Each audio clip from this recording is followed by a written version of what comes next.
हमारे एसडीपीआई के राष्ट्रीय उपाध्यक्ष सरफुद्दीन अहमद साहब, एसएम महमूद शरीफ साहब, तस्लीम रहमानी जी, राष्ट्रीय अध्यक्ष डॉक्टर नासार रहमान जी और हमारे नेता जिन्होंने पता नहीं सभी लोग विश्वास करके एक आवाज, संघर्षशील आवाज,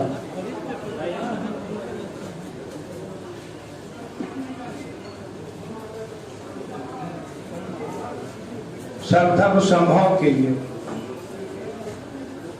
सामाजिक न्याय की आवाज के रूप में हम सब यहाँ करते हैं। जो हमारे अजीज भाई चंद्रशेखर आजाद जी ने जो विश्वास व्यक्त किया है, जो राष्ट्रीय अध्यक्ष हैं आजाद समाज पार्टी के, हमारे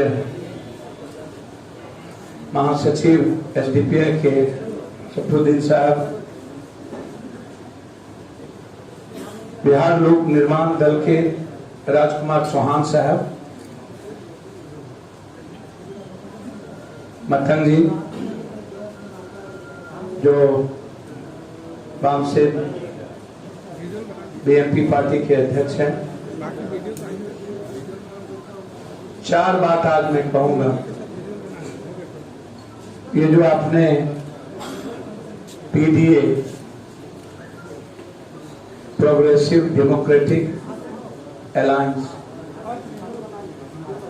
ये जो आप सुन रहे होंगे, बहुत लंबे वक्तों से एनडीए और यूपीए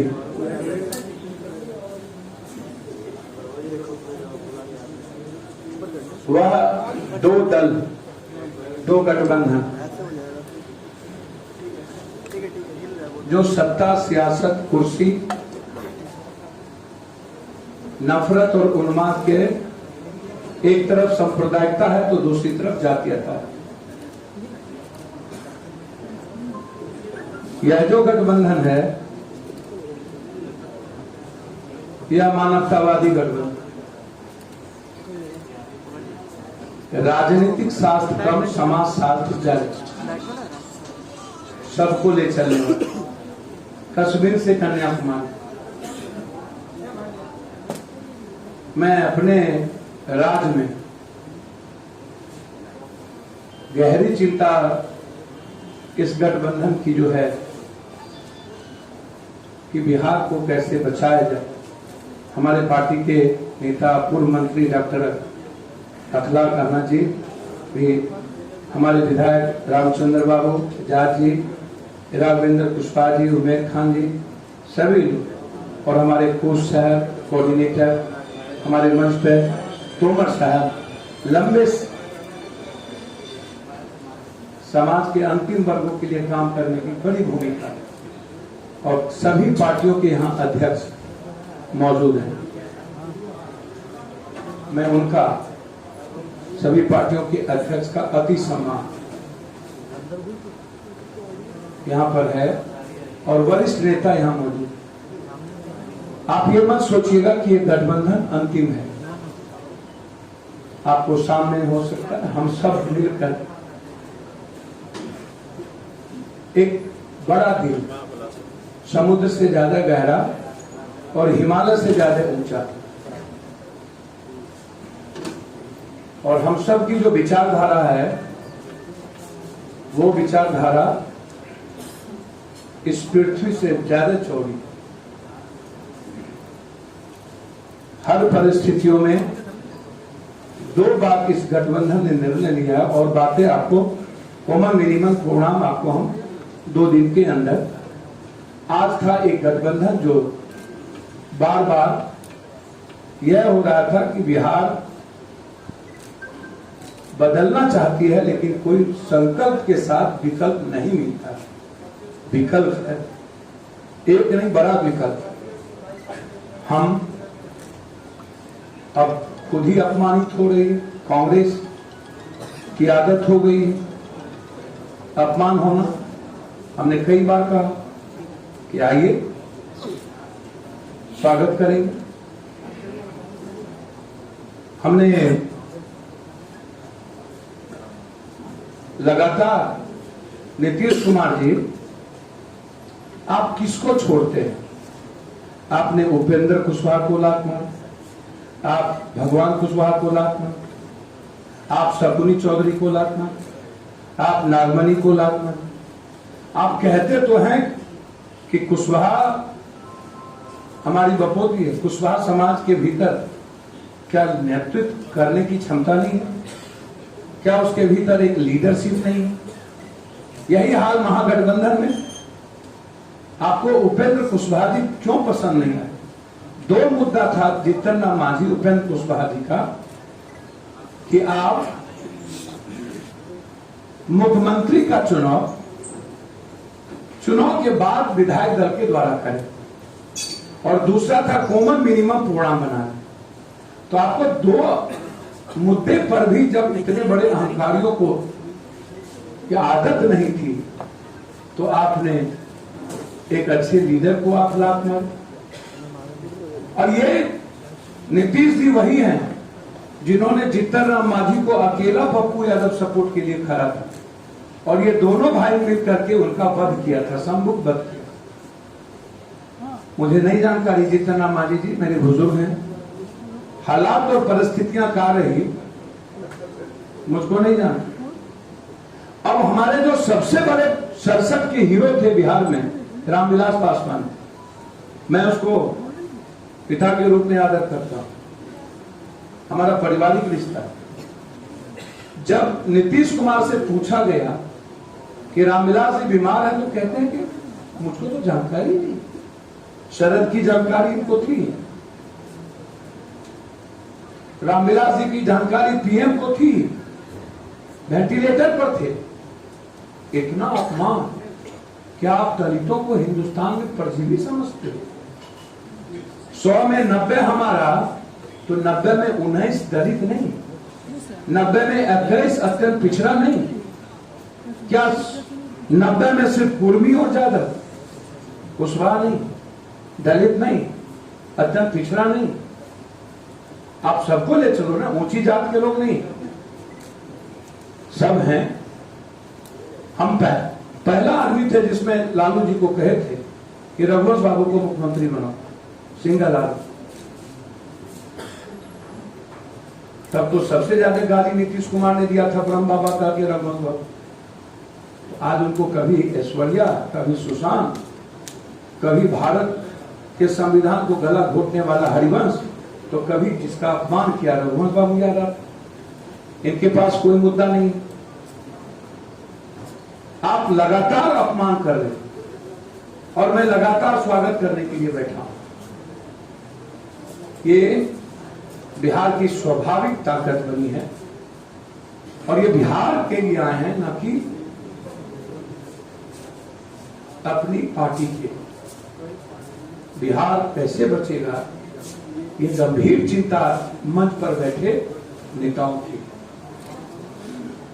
हाथ वाले लोग हैं, राजनीति यहां करने वाले कोई नहीं है। ये सब के सब सामाजिक बदलाव के लीडर है, और हम लोगों ने बहुत क्लियर है, मेरी कोई महत्वाकांक्षा नहीं है।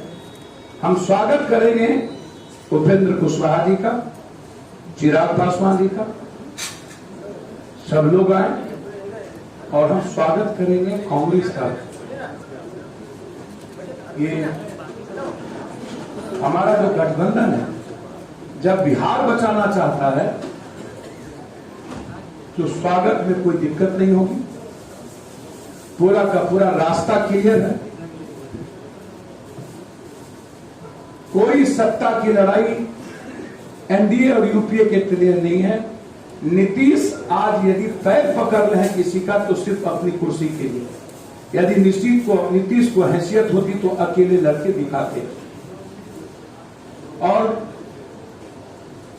इस बीच में बीजेपी सबसे बड़ा शिखंडी का रोल अदा कर, बीजेपी ने दूसरों के कंधों पर बंदूक रख के जीतन राम मांझी को निकलवाया, उपेंद्र कुशवाहा को बेइज्जत किया, अब कांग्रेस को बेइज्जत कर रही है, उसमें बीजेपी की भूमिका। और रामविलास पासवान जी और नीतीश कुमार जी के बीच भी बीजेपी की ही भूमिका। मतलब बीजेपी गुजराती भाइयों का सम्मान नहीं करती। ये नरेंद्र मोदी जी गुजरात में चुन चुन के इनके मिनिस्टर ने बिहारियों को पीट के बाहर बिहार भेजा, चुन चुन कर। कोई बिहारी नहीं था जो मारे नहीं गए थे, इन्हीं की सरकार के मिनिस्टर। और आज उनके ही फेस पर बीजेपी चाहती है लड़ना।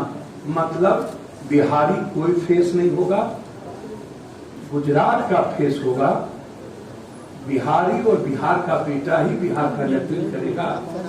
इसीलिए आज हमारे नेता चंद्रशेखर जी ने, सरफुद्दीन साहब ने और पीछे बैठे जितने नेता, उन्होंने एक जिम्मेदारी इस पीडीए की लीडरशिप के रूप में एक साधारण वर्कर को दिया है। मैं विश्वास दिलाता हूं 2 दिनों के अंदर आपको इससे और भी हमारा गठबंधन हम चाहेंगे।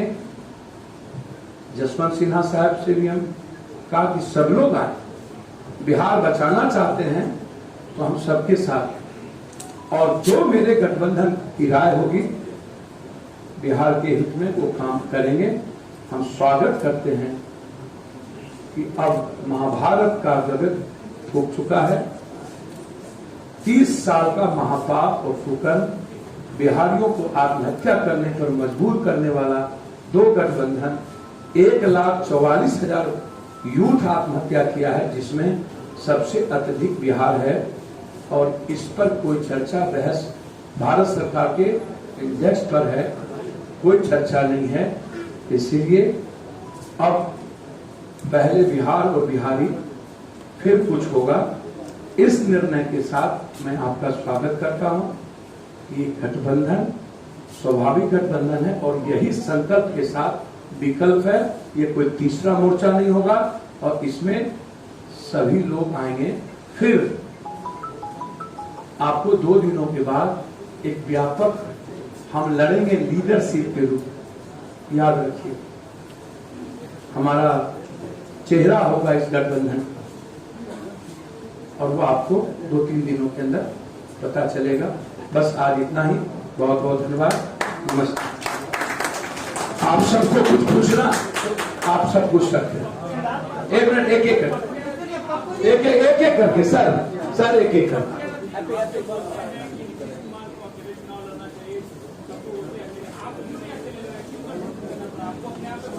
सर मैं एक बात बोलूं, नीतीश कुमार ये कहते हैं कि मेरे सामने कोई नहीं, और वो खुद ही ऐश्वर्या का सहारा लेते हैं, रामलखन सिंह जी के पोते का सहारा लेते हैं, खुद ही वो रघुवंश बाबू का सहारा लेते हैं। लास्ट पर राजनीति करने की फितरत नीतीश बाबू की। जिस व्यक्ति ने भारत के संविधान को सदन में, राज्यसभा में पहली बार आजाद हिंदुस्तान के बाद वोटिंग का राइट नहीं लिया, और उसको भी तो नीतीश कुमार बताएंगे ना कि गुजरात में बिहारियों को क्या हुआ था, राजस्थान में क्या हुआ था, महाराष्ट्र में क्या हुआ था, और कोरोना वायरस में बिहारियों को कितना पीटा गया था। इनको याद आ जाता है सुशांत और लोग। और लेकिन नीतीश कुमार जी को सड़कों पर पीट करके दिल्ली और गुजरात से बिहारियों को भेजा गया, ये याद नहीं आता है। इतनी बेशर्मी भी कोई चीज होती है क्या? राजनीति के लिए इतना गंदा खेल खेलते हैं। तो सत्ता में 15 साल वो न रहे हैं, हम नहीं था। हमारा भरोसा जनता के साथ है और जनता का गठबंधन हो चुका है। इस गठबंधन ये संघर्षशील लोग हैं, ये संघर्षशील लोग हैं और एक संघर्षशील व्यक्तित्व का यहाँ जमवारा है, सत्ता के लिए नहीं, स्वार्थ के लिए। एक मिनट मैडम,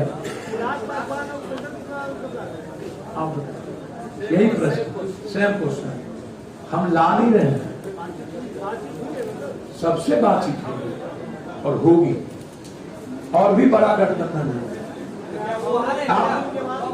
भैया क्यों आप उसकी भी ज्योतिष की तरह दे?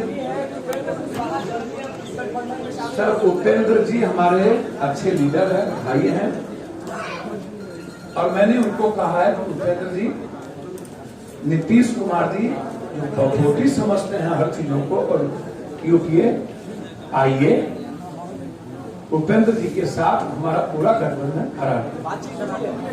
डेली बातचीत हो रही है, डेली बातचीत हो रही है, अभी भी बातचीत हुई नहीं। आश्वासन की चिंता मत करिए, हम स्वागत करेंगे बिहार के। उपेंद्र कुशवाहा आज पटना आए हैं, उन्होंने कहा कि मीडिया में जो खबरें चली है वो गलत है। सीधे का स्पष्टीकरण हम सबके बीच हो चुका है, आप चिंता न।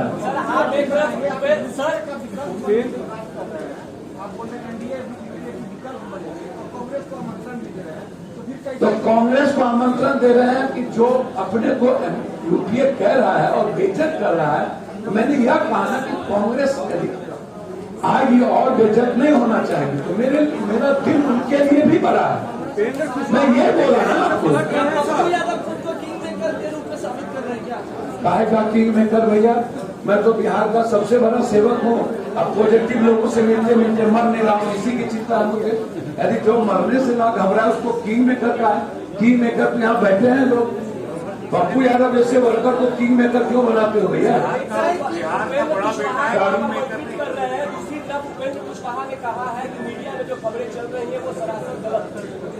देखिए उपेंद्र बाबू क्या बोल रहे हैं, आप उपेंद्र बाबू का मीडिया से ले लीजिए। मैं इतना जानता हूं कि उपेंद्र बाबू अच्छे लीडर हैं, मैं स्वागत करता हूं। उपेंद्र कुशवाहा महागठबंधन को लेकर जो बात उन्होंने कहा है उस बात से पलट रहे हैं जी। माइक से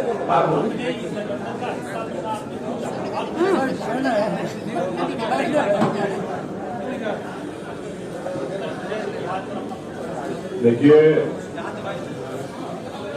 सिर्फ उत्तर प्रदेश ही नहीं, पूरे देश में जहां भी परेशानी होगी और जहां भी न्याय, सामाजिक न्याय की परिवर्तन की लड़ाई लड़ी जाएगी, वहां चंद्रशेखर हमेशा ही रहते। कल मैं उत्तर प्रदेश में था, आज मैं यहाँ हूं। मैं दिल्ली में अक्सर रहता हूं। मैंने वो दर्द देखा जब कोरोना में लॉकडाउन हुआ, तो जो मजदूर तबका वहां परेशान था सड़कों पे, जिसके लिए किसी के पास, न सिर्फ सरकार के पास तो व्यवस्था नहीं थी जिस सरकार की बात हम लोग कर रहे हैं। इन्होंने तो बस मना कर दिया कि बसें भी नहीं हमारे पास। वो तड़प रहे थे रोटी के लिए, छत के लिए, घर आने के लिए, अपने बच्चों के पास पहुंचने के लिए। उनका हमराई कोई नहीं था। मुझे एक व्यक्ति नजर आ रहा था बिहार में जो उनकी मदद कर रहा था। ये सामाजिक लोग गठबंधन है जिनके दिलों में दर्द है, जो बिहार को वास्तविकता में परिवर्तन की ओर ले जाना चाहते हैं। मैं यहाँ इसलिए हूं कि ये और बड़ा हो, क्योंकि मेरा काम जोड़ना। मैं इसे और बड़ा करूंगा जिससे कि हम यहाँ सांप्रदायिक ताकतों को रोक सकें, जो राष्ट्र के नाम पे, धर्म के नाम पे हमेशा चलते हैं, उनको रोक सकें। तो मैं यहाँ इसलिए हूं कि हम लोग बिहार को मजबूत बिहार बना सके, खुशहाल बिहार बना सके, जो तमाम समस्याएं हैं यहाँ और हमारे एजेंडे, हम अपने एजेंडों की वजह से यहाँ, बहुजन समाज की वजह से यहाँ है। हम यहाँ इसलिए हैं कि शोषित वंचित समाज के लोगों को उनके अधिकार मिले। जो लोग अहंकार में, हमने सभी लोगों को निमंत्रण भेजा है और हमने पहल की थी। मैंने खुद कहा था कि भाजपा को रोकने के लिए किसी की मदद लेनी पड़े या किसी को मदद देनी पड़े। कुछ लोग अहंकार में बैठे हैं, उनको नहीं पता कि जनता नेता तय करती है।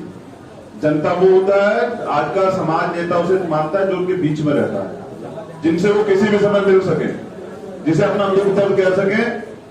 और वीआईपी सिक्योरिटी वाले मुझे नहीं लगता है कि गरीबों की आवाज को सुन पाएंगे। धन्यवाद। लेकिन चंद्रशेखर जी, एक सवाल कि आप जहां जहां जाते हैं वहां जातीय संघर्ष होते हैं, अक्सर ये आपके ऊपर आरोप लगते रहे।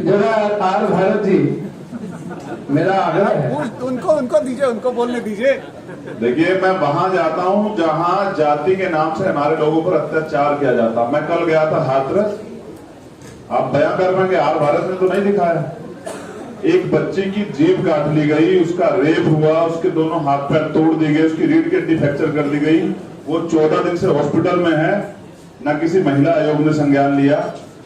कल मेरे जाने के बाद कम से कम मैं इसलिए चला जाता कि न्यूज वाले जो संज्ञान लेते हैं और अपराधियों को सजा मिलना जो है आसान हो जाता है। मैं जहां जाता हूं इसलिए जाता हूं कि इस देश में रहने वाले 19-20% दलितों की भी कहीं बात हो जाए। मैं यहाँ पे इसलिए हूँ कि मैंने इनसे वादा लिया है कि यहाँ भी जातीय अत्याचार पे हम लोग पाबंदी लगाएंगे।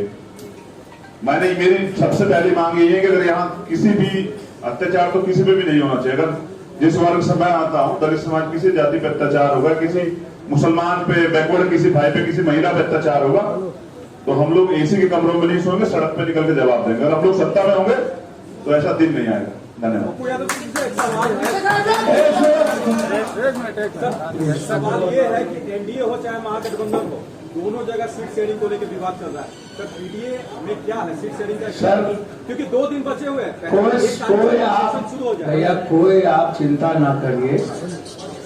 जहाँ पर सत्ता और कुर्सी का लड़ाई नहीं है, अब घोषणा होगी सर। ये भैया जो लोग सत्ता में हैं उनसे पूछिए कब घोषणा होगी। हमारी घोषणा हो गई और मैं आपसे आग्रह करूंगा कि कहीं भी चंद्रशेखर जी इस देश के, इनकी पार्टी और ये खुद वहां गए हैं जहां जुल्म हुए हैं। ये जुल्म के खिलाफ गए हैं, जुल्म किए नहीं हैं। ये प्रतीक है जुल्म के खिलाफ। इसलिए ये जाति व्यवस्था पर हमला इनका नहीं होता, ये जुल्म पर हमला होता। और किसी को कुछ पूछना?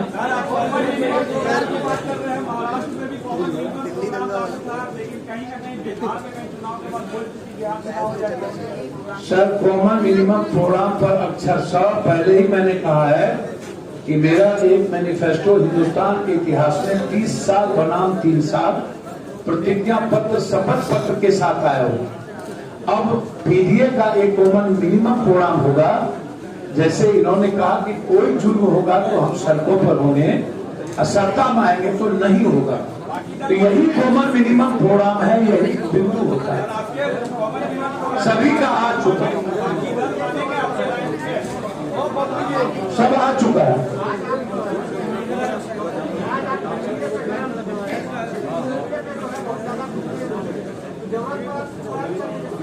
तो आपने क्या देखा? यूपीए पर हम नहीं बोले कि बीजेपी क्या करा रही है कुशवाहा जी और मांझी जी को।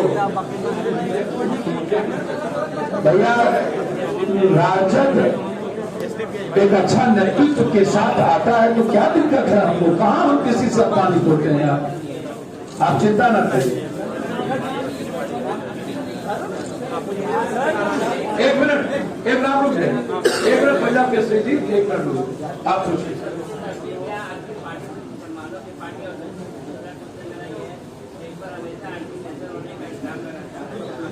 देखिए, मैं एसडीपीआई के राष्ट्रीय अध्यक्ष एम.के. फैजी की तरफ से और एसडीपीआई की तरफ से आपको कर रहा हूँ। सवाल ये है कि ये सिर्फ क्या मुसलमानों की पार्टी है? अगर मुसलमानों की बनाई हुई पार्टी सिर्फ मुसलमानों की पार्टी होती है तो एसडीपीआई को आप मुसलमानों की पार्टी कहते हैं।